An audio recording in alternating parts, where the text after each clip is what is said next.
Assalamu alaikum guys, a few days ago I finally finished my first tiny little prototype named as Cube Collector. The objective is pretty simple, collect as many cubes as you can. As you progress, your speed and magnet power will increase automatically to collect cubes even faster. During the development I initially thought that there should be an unlimited speed and unlimited magnet power.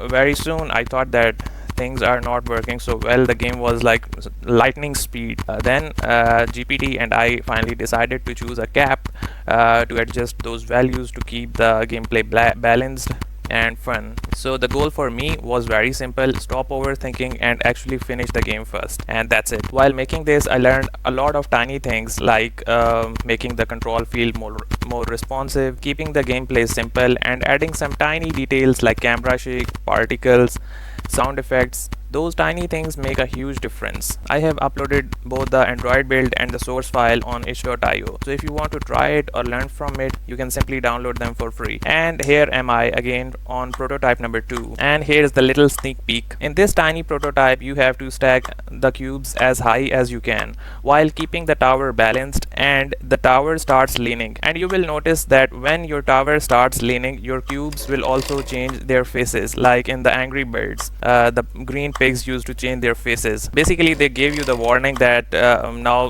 the disaster is going to happen, so balance your tower. See you in the next prototype. Allah Hafiz.